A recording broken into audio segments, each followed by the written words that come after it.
भारत के प्रधानमंत्री और अपने दोस्त नरेंद्र मोदी से मिलने के बाद भी डोनाल्ड ट्रंप नहीं माने। इस मुलाकात से ठीक पहले जिस एग्जीक्यूटिव ऑर्डर पर साइन करके ट्रंप ने रेसिप्रोकल टैरिफ लगाने का फैसला किया, वो फैसला उन्होंने पीएम मोदी से मिलने के बाद भी नहीं बदला। इतना ही नहीं, पीएम मोदी के साथ हुई जॉइंट प्रेस कॉन्फ्रेंस में भी ट्रंप ने भारत को टैरिफ किंग कहा, जिसका सीधा मतलब ये है कि अब भारत को नुकसान होना तय है। तो आखिर क्या है ये रेसिप्रोकल टैक्स और क्यों इतनी अच्छी दोस्ती के बाद भी ट्रंप ने इस टैरिफ को भारत पर भी थोप ही दिया, आज बात करेंगे विस्तार से। नमस्कार, मैं हूं अविनाश और आप देख रहे हैं एबीपी लाइव।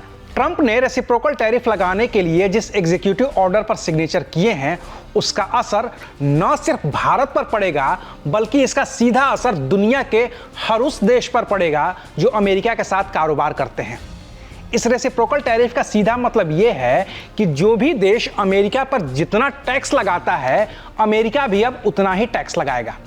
हालांकि ट्रंप ने इस आदेश पर तब सिग्नेचर किए जब पीएम मोदी से उनकी मुलाकात नहीं हुई थी और तब अंदाजा लगाया जा रहा था कि पीएम मोदी से मिलने के बाद ट्रंप कम से कम भारत को लेकर तो इस रेसिप्रोकल टैरिफ से कुछ छूट दे ही देंगे। लेकिन ऐसा हुआ नहीं।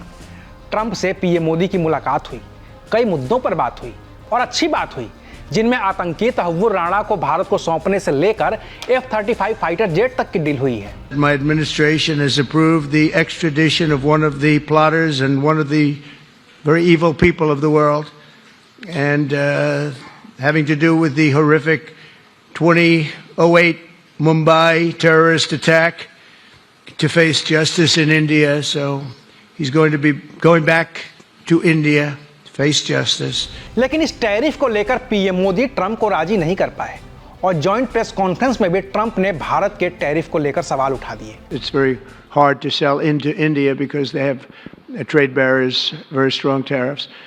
We are right now a reciprocal nation. We are going to, if it's India or if it's somebody else with low tariffs, we're going to have the same. We're going to have whatever India charges, we're charging them. Whatever another country charges, we're charging them. So it's called reciprocal, which I think is a very fair way. Trump के इस फैसले से भारत और America के व्यापार पर प्रभाव पड़ना तय है, क्योंकि भारत अपना 17% से ज्यादा विदेशी व्यापार अकेले अमेरिका से ही करता है और भारत के साथ कारोबार करके अमेरिका को व्यापार घाटा होता है।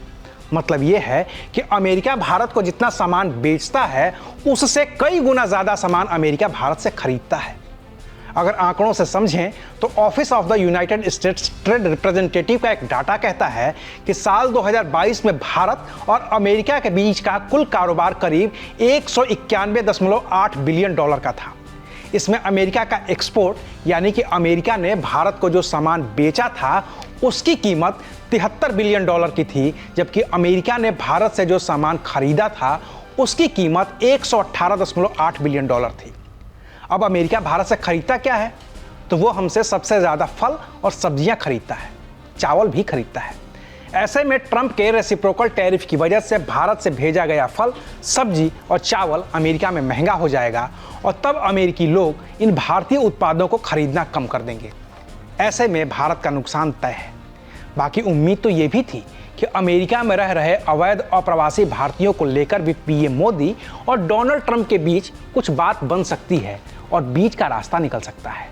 लेकिन इस मुद्दे पर भी कोई बात नहीं हुई है और अब अमेरिका अपने यहाँ से अवैध अप्रवासी भारतीयों की एक और खेप भारत भेजने को तैयार है। बाकी पीएम मोदी और डोनाल्ड ट्रंप के बीच और भी बड़े बड़े मुद्दों पर बड़ी बड़ी डील हुई है, जिसकी जानकारी मिलेगी अगले वीडियो में। तब तक देखते रहिए एबीपी लाइव। शुक्रिया। दुनिया बदल रही है और ये भारत के लिए ला रही है इन्फिनिट अवसर, जिसे हम कहते हैं मिनट इन्फिनिट। देखिए और आइए आइडियाज ऑफ इंडिया के मंच पर समझेंगे इसी मिनट इन्फिनिट को 21 और 22 फरवरी abplive.com पर।